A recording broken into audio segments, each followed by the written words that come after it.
Hi, I'm Claire Darley. I'm the Vice President of Market and Sales at Adobe. Adobe employs over 30,000 people worldwide, and this is my Duvet Flip. What would you be telling your younger self? The world is bigger than you know, but until you actually start to experience different things, you have no idea how big the world is. Feedback is a gift. But we don't always like the packaging. You've already answered yes then. Say it starts with a yes, but it can't be a quiet yes. To break the feedback fear, you need to be super coachable. The three most powerful words in the English language are I don't know. What's your duvet flip? What gets you out of bed at the moment to flip the duvet? Ooh.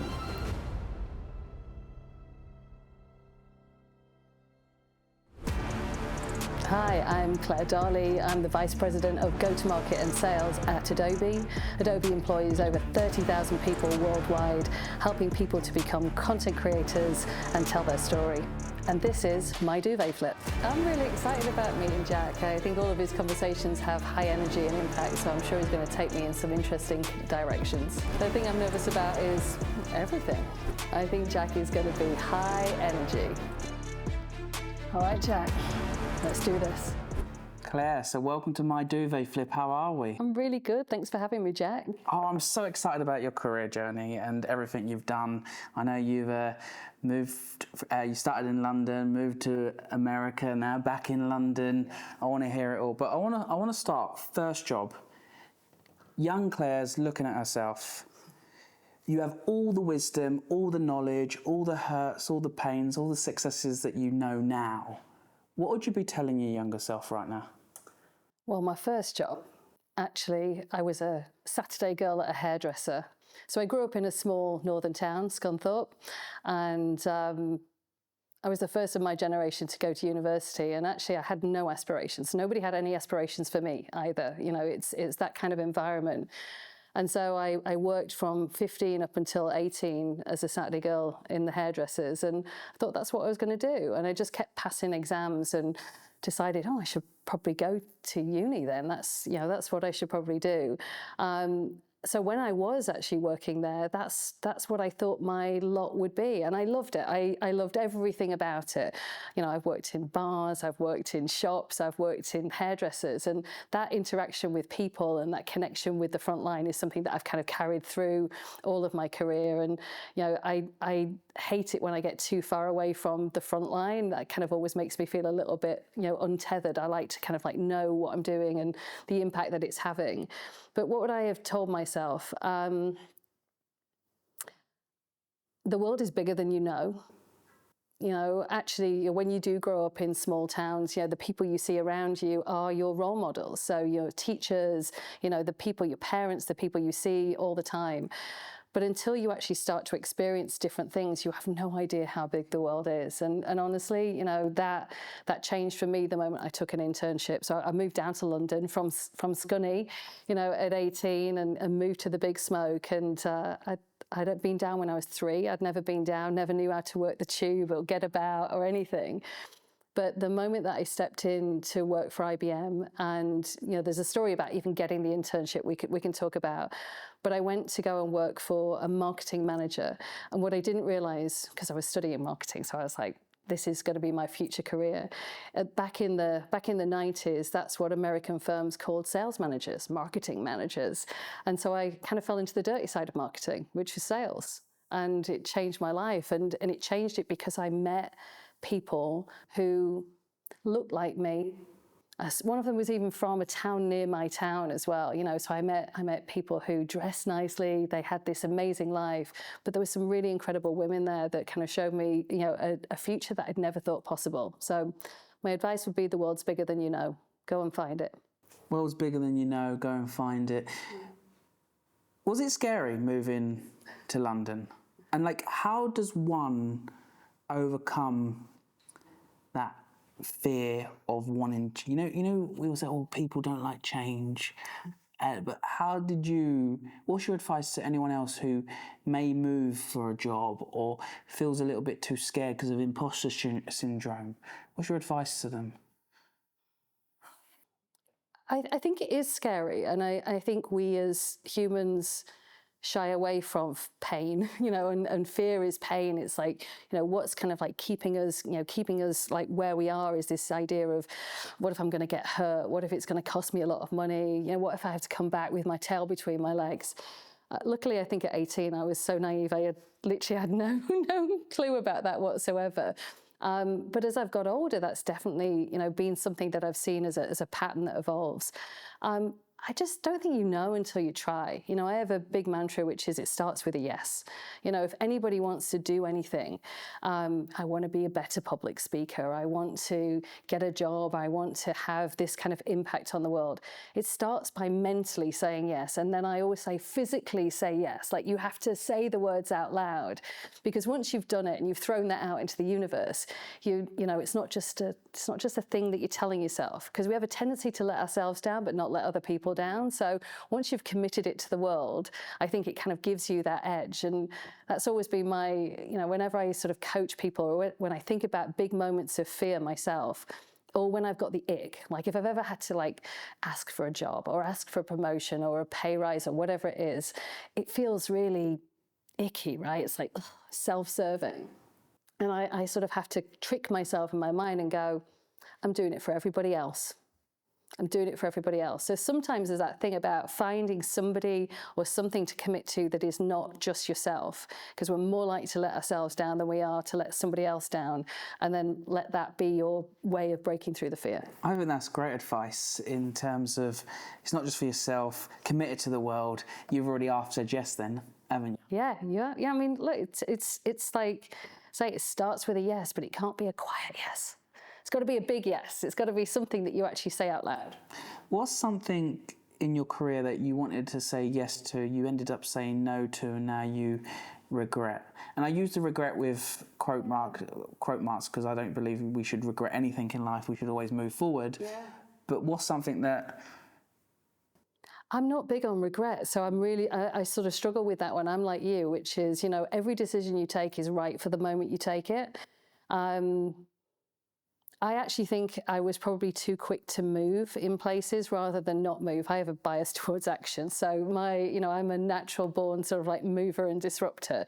And I probably should have just stayed, for a moment longer rather than moving. And I did that, I was working for Vodafone, which was going through this incredible change, over back in the early 2000s.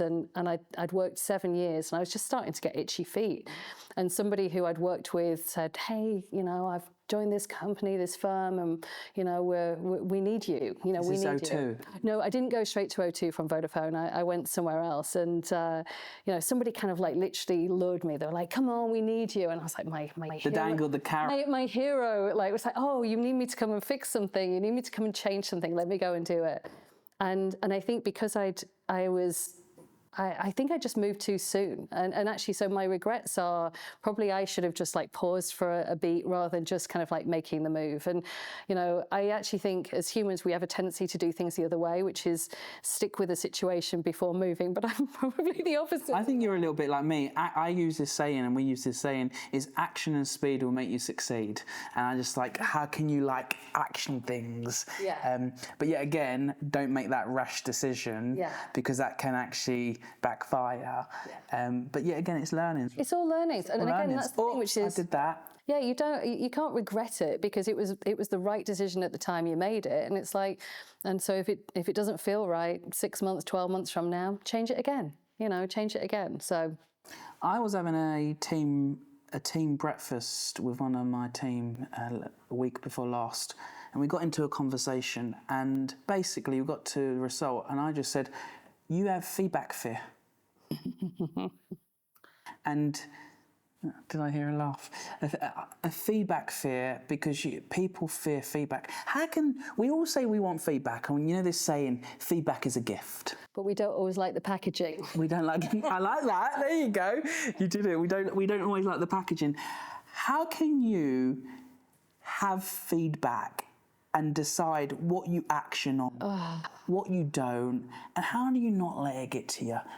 Because it can be so emotional to receive it, and you want to put that face on, and the person who is giving that feedback 9 out of 10 times have got good intentions. We hope. We hope, that's why I said 9, not 10 out of 10. How do you embrace feedback? I think there's a mental hack about asking for it. So if you're in a coachable moment where you're going, actually, I want feedback, and you can make that part of your mantra, then the receiving of it becomes more like breathing, because you're getting, you're asking for it, and it's not just unsolicited, and it's not just coming from the outside. So there is something about literally physically mentally and physically putting yourself into that moment that says, no, I really want this feedback, give me feedback. And as women, we tend to get worse feedback. Over my career, I can think about the most generic feedback I've ever had, and it's so soul destroying. Actually, when you really want to know, what is it? How am I coming across? And how am I having the impact that I want? And you're just getting this generic, yeah, you're doing great. Yeah, but what? give me something more. So actually, I truly believe this. Getting yourself into a mindset where you're asking for it can help to eliminate some of that sort of, feedback fear. But being really good at giving feedback as well actually helps you, I think. Knowing that, I've got kids who are in their, mid to late 20s now, and But they don't show away how they give feedback. Oh my God, no. I just spent 2 days in on a road trip up to my parents. So, we've had a lot of car time, which is good. But I remember when they were little, the whole thing about feedback was it has to be timely and relevant. There's no point in telling somebody off about something that they'd done at school if you weren't there. Actually, you have to get curious and ask questions and go, so what happened? And so, trying to unpack it and being sort of timely and relevant is key. But I think feedback is a kindness, it truly is. And so when you can start to be really proactive about doing it, so it's not just, I need to sit you down now and give you some feedback, it is a natural part of everyday conversation, then actually they get used to it, it's less scary, because it's actually just a normal way that you're having a conversation about growth. We had a guest on last week, and they said feedback in the moment is better than, like you just said, sit down, wait until the end of the review, 6 months later, and then give it. Yeah. Because that then turns into a bit of a grudge. Oh, but the thing is, people stop listening, right? Their amygdala kicks in. The moment that you give them something which they don't recognise, they go into shutdown mode. It's like self-preservation. So, actually anything you've said beyond that first sentence, they're now in fight, flight or freeze mode. So frankly, if you really do have something to say, you've lost them already. So, you're going to have to come back to that conversation. So I think trying to keep it more natural, an ongoing conversation and a dialogue. But there will always be those times. I mean, frankly, there are always times when you do have to just go, right, this is our moment, and I've got some examples of things. And, there are ways to do this. There are techniques around, being able to share your point of view and the impact that, that what they've done or how they're showing up is having an impact on other people in the team or on the business.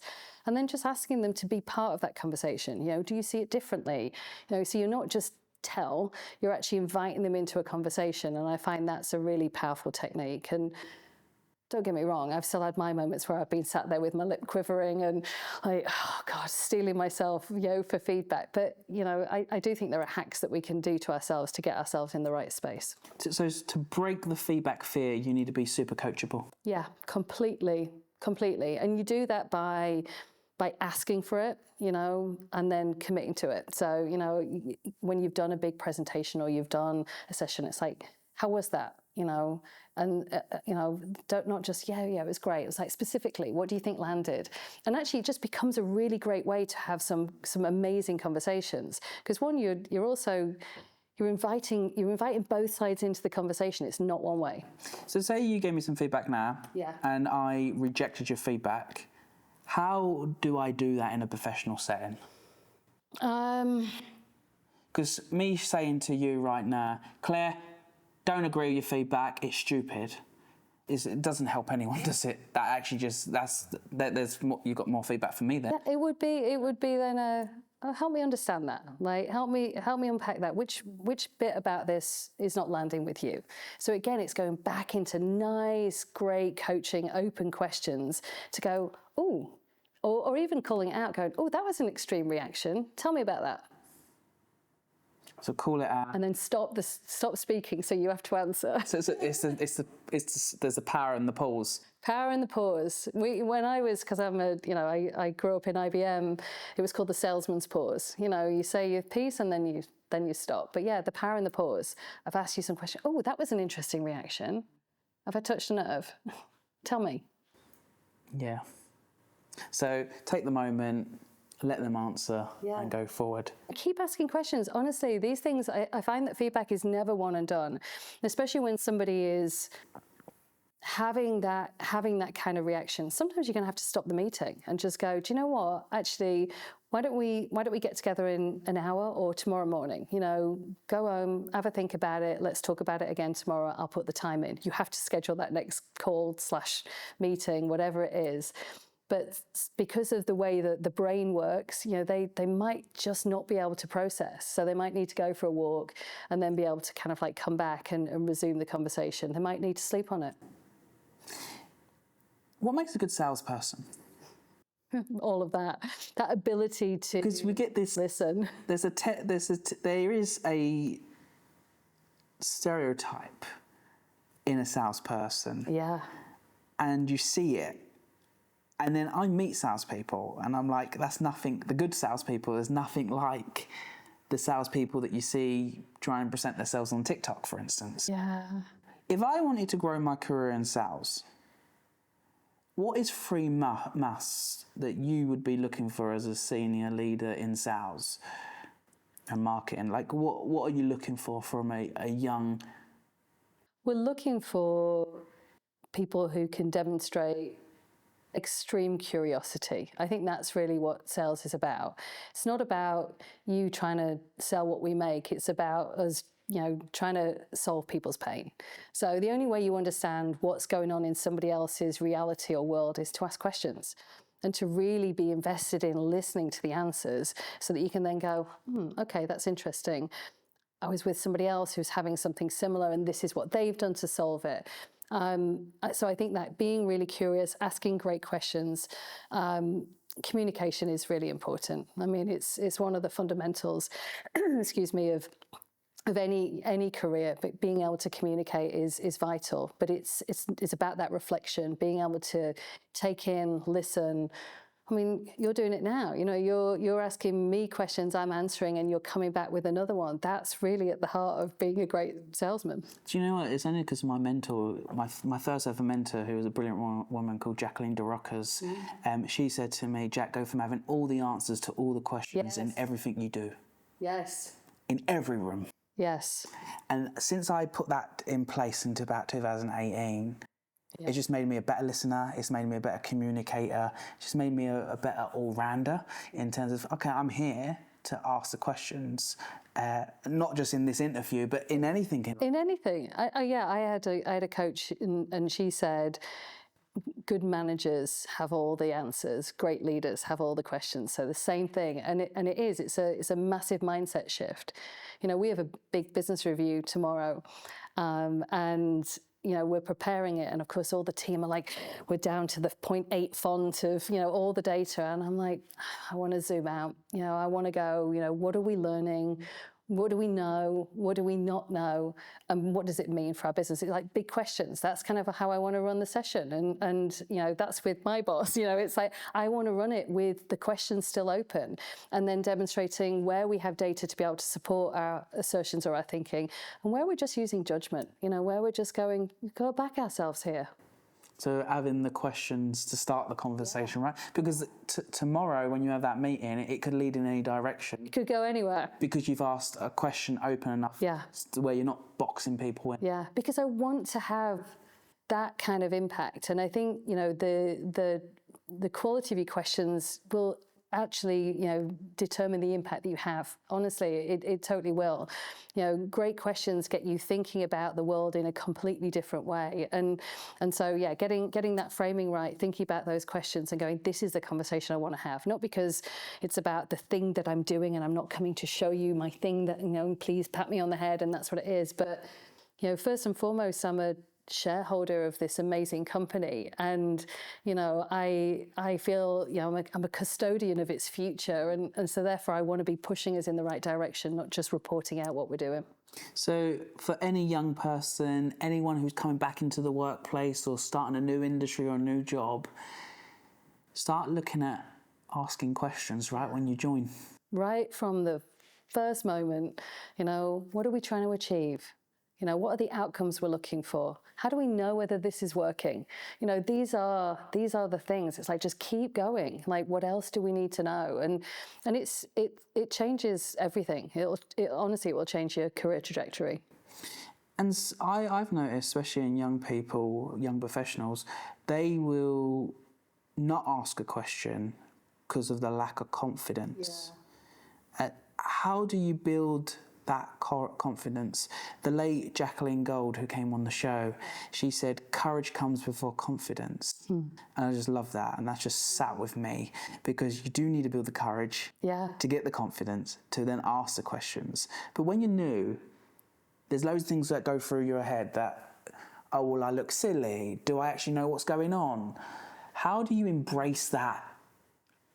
That in that little voice in your head. But just think about when we were kids, and all we used to say is, why? And what's that doing? And there was no fear. There was no fear around, the asking the questions. So something's happened to us from being, little dots to kind of entering the workforce that has said, oh, you must make yourself a little smaller. And, why is an interesting question. It has a tendency to sound a bit whiny. Why are we doing that? But actually the who, where, what, when, and how questions that are underneath the why are really, really powerful. Confidence is a really interesting thing. So, we need to channel our inner child again. We need to go back to that thing about, what was it about us that actually made us fearless then, and what's getting in our way. There is no better time than when you're new or when you're young. The three most powerful words in the English language are, I don't know. Literally, I don't know. And, I just took on a new responsibility a few months ago, and I just said, I'm going to stay in I don't know for as long as I can, because it's a really great place to be. I really like that. Stay in I don't know as long as you can. Yeah. Because once you know, it limits you. You think you know the answer. You think you know what you're doing is right, and you actually almost get confirmation bias. So, try and stay in I don't know as long as you possibly can.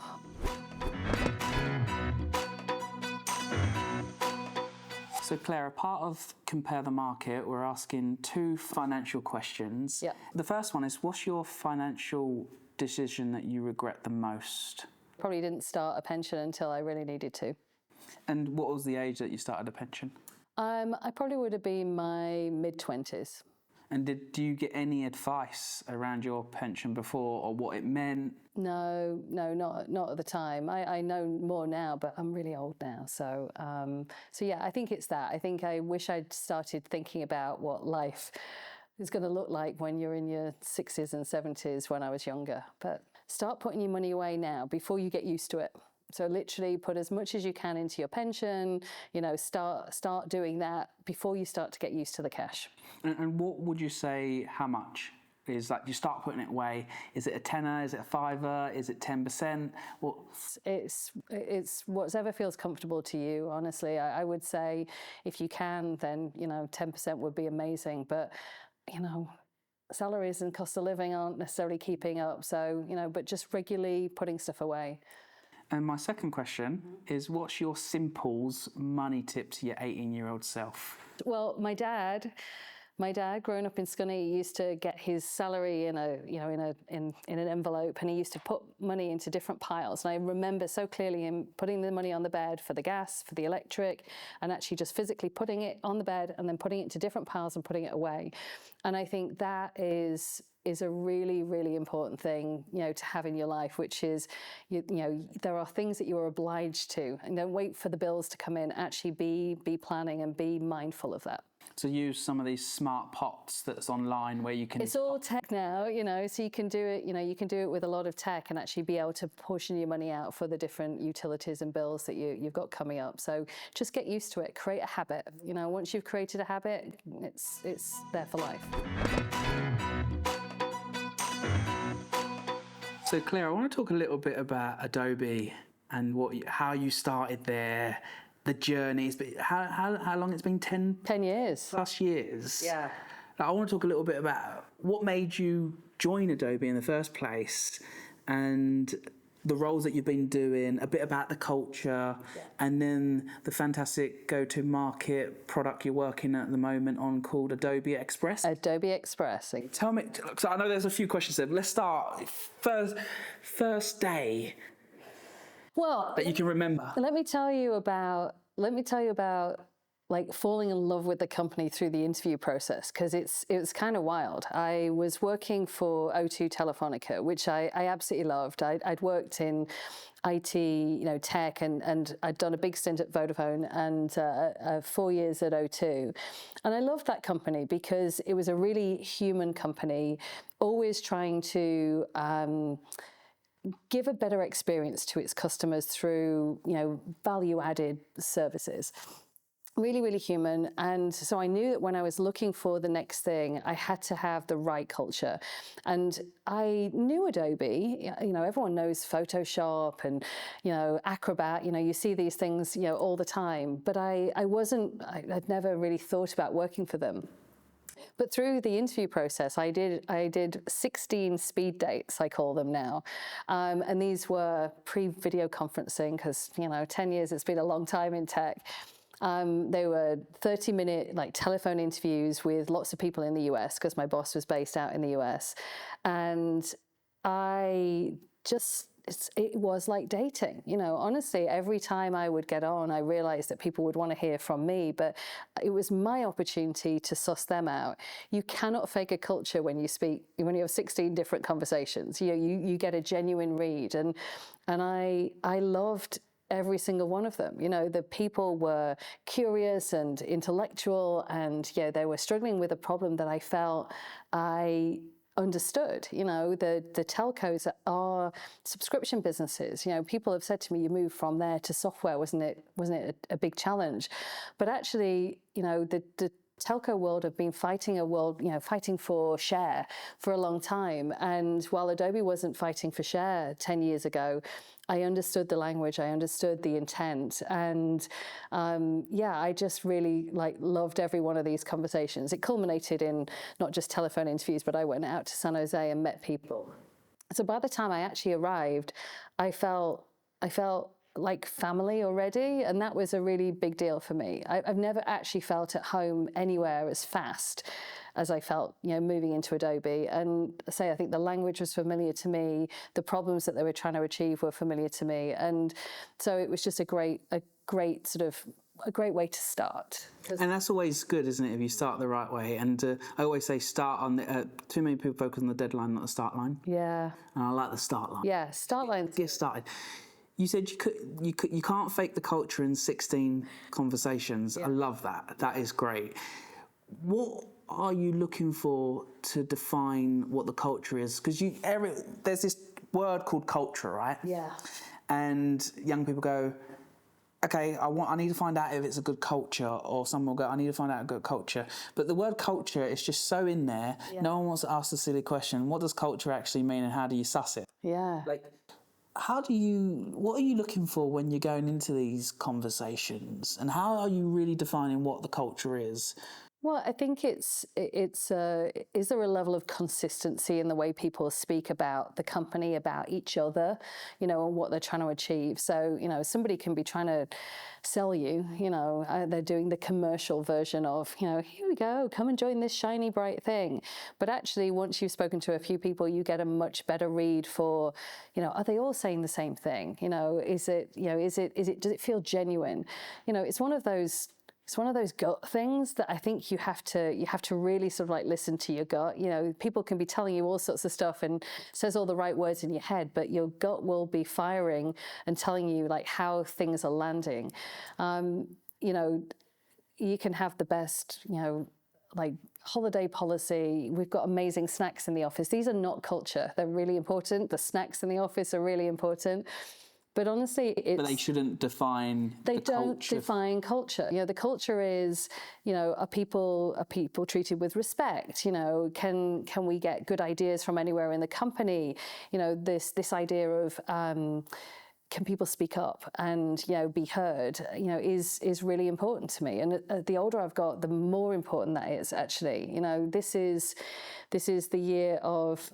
So it's my year of activism this year. I want to become an activist, and I'm trying to encourage a movement where people don't just think things, they say them, and then they do something about it. Love that. Yeah, and I'm like, come on, right? Say what you think and then make it happen. You've got to actually again, get the words out, you put them out into the universe and then do something. And so, I felt that at Adobe, it was absolutely that place where great ideas can come from anywhere in the company. We're figuring stuff out. Everything is figure-outable. There's no turn to page 57. Figure-outable. Figure-outable. That's cool. There's no manual. There's no manual for this world of SaaS. Adobe were the first company to move their business wholesale into a world of subscription. And so, we weren't following anyone's playbook. Well, as a disruptor, I love that, because it's like we can literally make the rules up as we go along. We can figure this stuff out. But if you want to go fast, go alone. If you want to go far, you go with other people. And so, taking other people is about creating a movement. And so, Adobe, I felt like a place where, if you have a good idea and you can influence, then you can get anything done. And that has been so true over 10 years. And now this is the year that I'm literally now like, now you're like the activist, let's do it. I am. And I love that. I love it. I like it as well for you.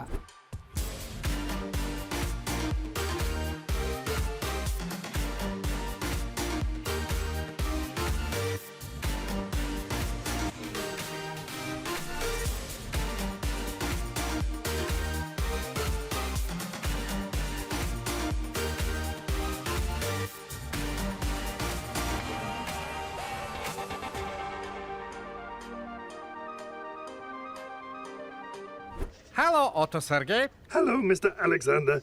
Are you looking for a credit card? Oh, he's good. With Otto Sergey's handy credit card feature, he'll check your chances of approval before you apply, without impacting your credit score, taking the guesswork out of finding a credit card. Simples. Hey, that's my line. Who's Adobe not for?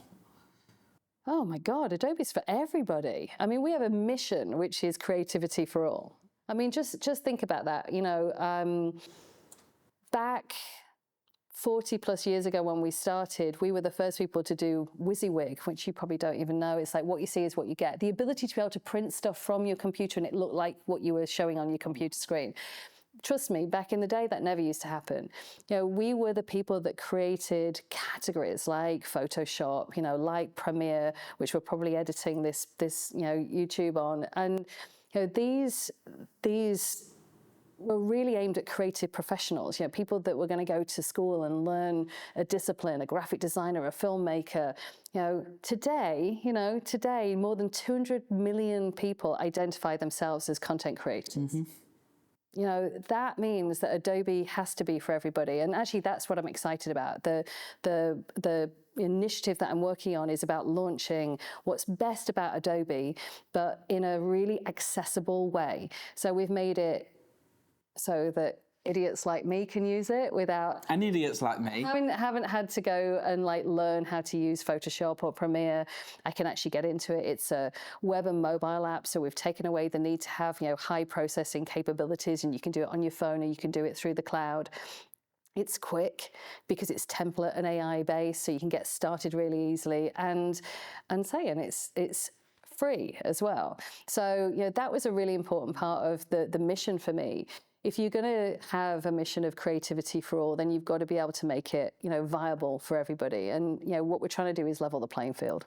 Wow. Where do I sign up? Because this is... Well, I'll sign you up before we leave. Cool. Brilliant. And have you ever had parts of your 10 years that you've just thought to yourself, we have those moments, and how do you pick yourself back up, or the people around you, to keep going? Because you're talking to me as if it's your first day. like excitement, you're on the mission, you're activist, you're going for it. I love it.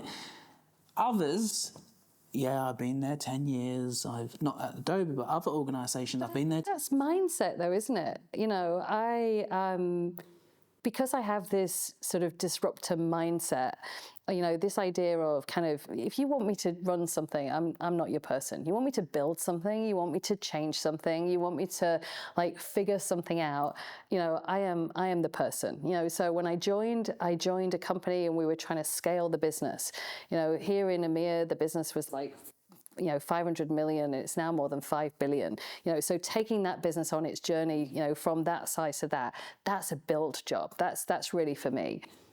You know, launching Adobe Express is a build job. You know, I'm back in the mode of building a brand, understanding what the customers are saying, like when they're getting their hands on it, being able to do ground game with students on campus and say, come on, try it and use it and create something for me. And so, you know, that gives me energy. And I think, you know, the moments that I have, you know, felt more in love, you know, more excitable about the job than ever are the bits where I get to, you know, redefine the rule book. That sounds a little bit entrepreneurial. You know, I don't like to say it because it's not the same, because I know we always say it's like a startup inside a big company. And it can't possibly be, because we are a big, you know, $20 billion organization, but it's as close to it as you can possibly get. And so, you know, I moved from running a team of 3,000 people in the US to come back to have a team of 12 people. And we were literally hacking our way through, you know, what are we going to do? And like planting the flag, like holding the flag going, come on, people, this is a career defining moment for everybody in the company. We're going to change this, you know, we're going to change the world. Come on. And sort of creating that mission and planting that flag has been really, you know, important.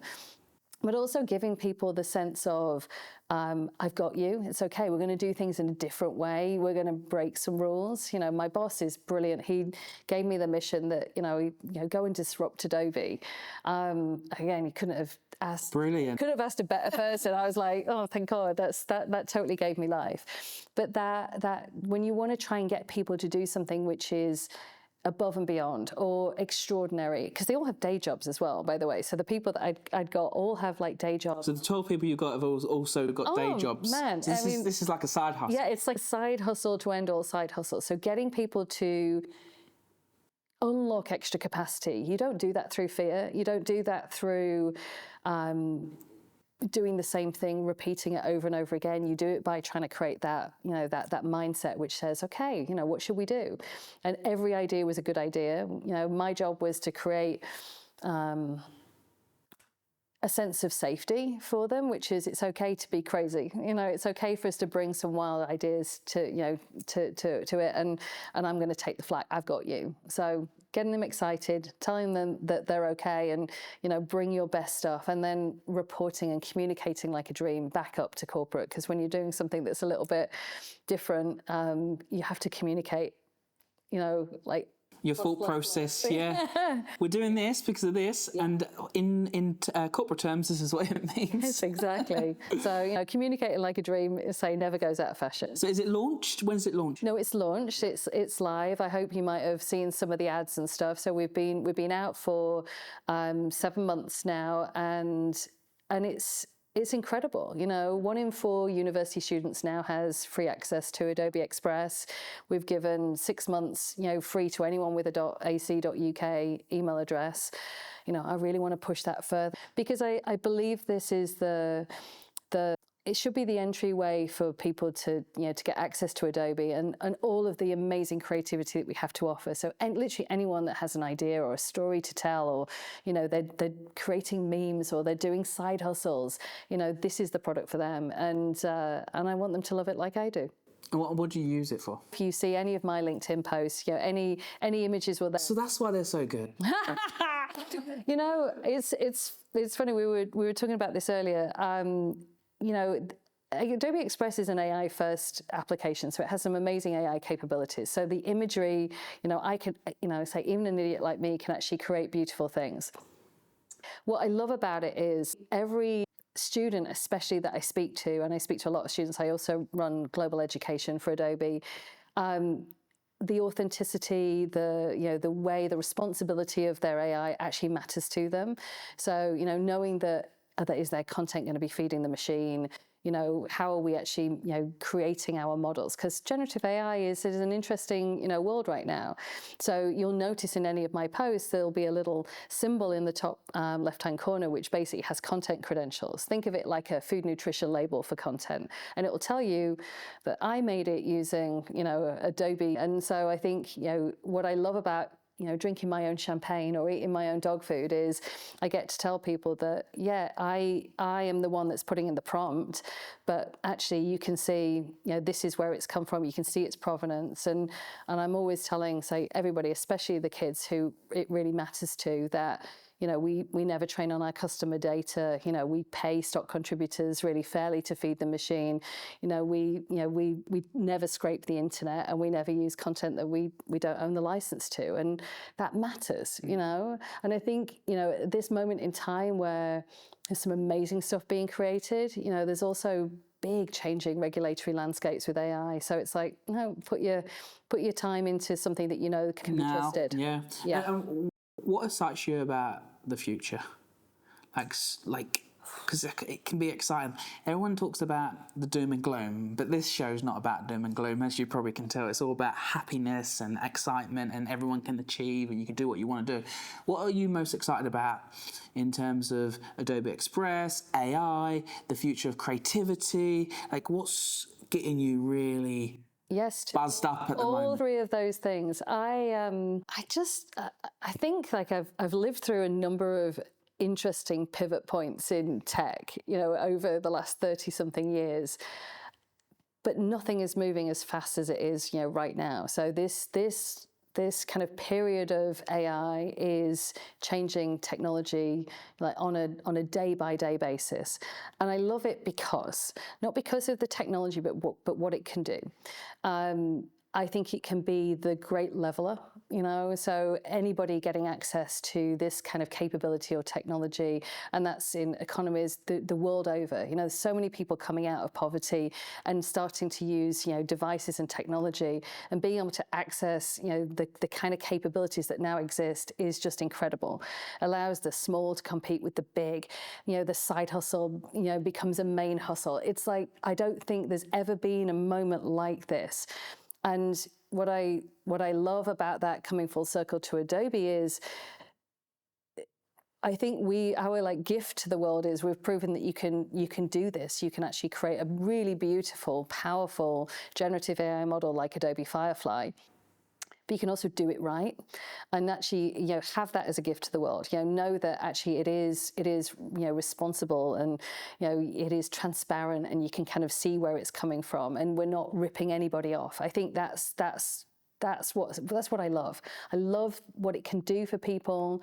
I'm not doom and gloom either. I think that AI is a tool, and it's not a replacement of human creativity. And the stuff that is really getting traction right now is when people have used it to ideate, collaborate, get started. There's nothing harder being a creative than starting with a blank page, right? But there's also nothing more boring than having to do the jobs of like resizing and reformatting and translating. So if you can take away any of the busy work, using, AI capabilities like Adobe Firefly, or you can, collaborate with your colleagues faster or better, or you can get off that blank page sooner, great.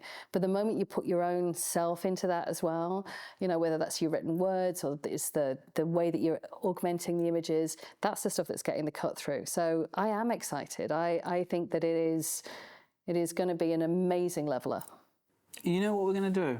We're not going to do this, and I might get told off by the production team, but we're going to use Adobe Express to create your thumbnail for this. Oh, yes, please. Does that sound good? That sounds amazing. Yeah, and it's in here now, so... Yeah, there you go. You've got to do it.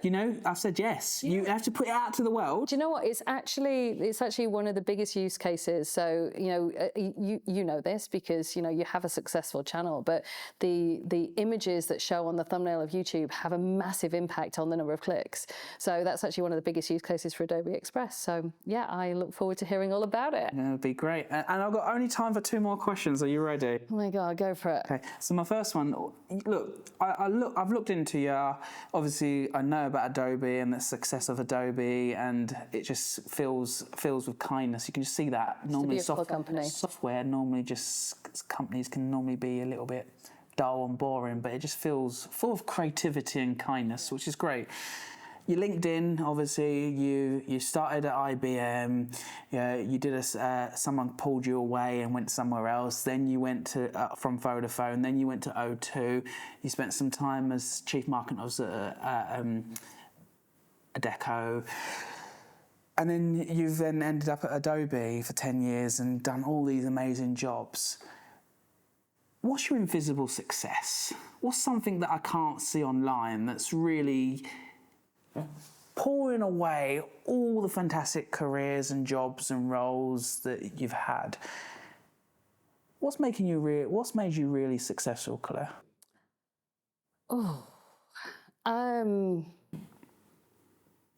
I think there are some common threads that we've talked about through here, which is the ability to drive change and really lean into transformation and change. That's something which lights me up. So when companies are at inflection points or they need something kind of building or driving, then that's going to light me up. But I also have probably 3 other things that are really important to me as I think about it's easier to do looking back, but it would also be equally true going forward. So anything that I do has to have some element of change or transformation. I really like big, scary. So big, scary commercial numbers or goals that people think are unachievable or hairy and audacious and wild and crazy really light me up. It's the idea of shooting for the moon and landing. The crazy ideas. Crazy ideas, yeah. We want to do this. We want to get to 1 billion. We want to, whatever the right number is. That really lights me up. But I can't get too far away from customers. So, keeping that kind of customer centricity really at my heart from when I was in my first roles, in the hairdressers or, working in the wine bar or the nightclubs, that direct conversations with customers, gives you that immediate feedback to the product, the immediate feedback to marketing about what's working and what's not working, and you can't beat it. But the most important one is teams and people. And it doesn't matter to me whether I have a team of 3,000 or I have a team of 12. My job is to create followship, and it's about creating something where people want to come on that journey with you. And so, 4 things might be too many things, but it's probably that last thing. I think, you can get other people who could, disrupt and change, but that ability to really harness a movement and actually, take people on the journey and do it in an authentic way. You mentioned kind. Adobe is, we often get people, saying, oh, you're a nice company, as if nice is derogatory. Nice is not derogatory. Actually, I prefer the word kind. Kind to me is you can be hard on process, but easy on people. And I think that's about being kind. Giving feedback is kind. Even if it hurts in the moment, it is kind. That is important to me. And I think if you're going to create amazing teams who deliver phenomenal outcomes that nobody ever thought was possible, then it's about, creating that movement of people. I could not agree more. Duvet Flip, obviously we're on the My Duvet Flip show, but Duvet Flip, which is the entity behind My Duvet Flip, which was just a project inside of Youth Group, is now spun out onto its own thing. And we've got 3 values. First one is to be ruthlessly kind. And it sums up, you have to be ruthlessly kind in business and what you do, and you just summed it up really nicely. And when I play this back, I'm gonna, if you don't mind, I'm gonna steal. You go for it. We've got the ruthlessly kind bit, but the description underneath, you've just summed it up for us, literally. The second one is be super coachable in everything you do, and the third one is be more elephant. Because elephants have big ears, hippos have big mouths. Elephants are longevity. And I used to saying, when you're too close to the elephant, all you can see is grey. Sometimes you have to step away from the perspective or get someone to step you away from your own perspective to see the bigger picture. So I just want to say thank you for that. Thank you. You know, this is what it's all about, isn't it? It's all about collaboration, creativity. And we was like thinking, okay, how do we sum up ruthlessly kind? Can you say it to someone, and the word ruthless gets people a little bit nervous, but actually you just summed it up nicely for us, so thank you. You're welcome. That's the entrepreneur in me and the entrepreneur in you. My final question, are you ready? Go for it. What's your duvet flip? What gets you out of bed at the moment to flip the duvet? Well, who your team is, but that. I'm a West Ham fan. That might make me keep under the duvet at the moment. But typically, the thing that drives me is my kids. It's the reason why I moved back from the US, because they were still here, and I just miss them. And I literally, everything that I do is about, you know, anything that I can do to sort of like show them the best example in the world is what I'm here for. Well, I just want to say thank you for your kindness, for your insight, for your energy, for your quickness. I just really enjoyed meeting you today and being around you, so thank you. Thank you. Me too. It's been an absolute joy.